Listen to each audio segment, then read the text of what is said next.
Commençons donc par la prospection et l'identification de l'actif. Vous pouvez probablement penser que la prospection et l'identification de l'actif immobilier relèvent uniquement du ressort des agents immobiliers. Oui, c'est vrai.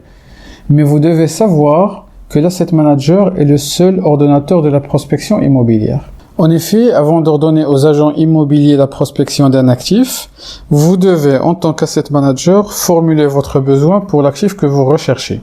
Est-ce qu'il s'agit d'un immeuble de bureau, un immeuble résidentiel, commercial, industriel ou bien un autre type d'immeuble?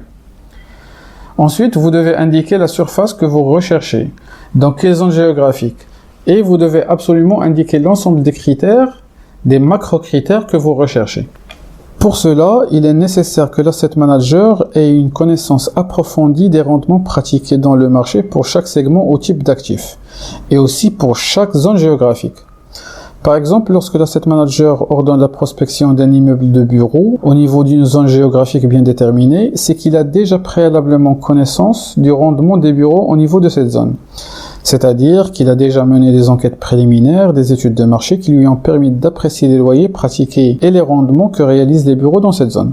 Donc, en tant qu'asset manager, vous devez avoir une connaissance approfondie du marché immobilier dans lequel vous souhaitiez investir.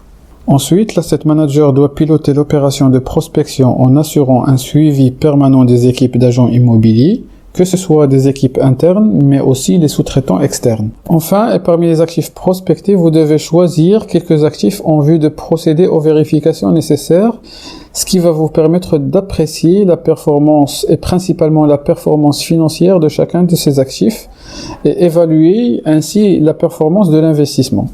Et c'est ce qu'on va voir dans la prochaine lecture.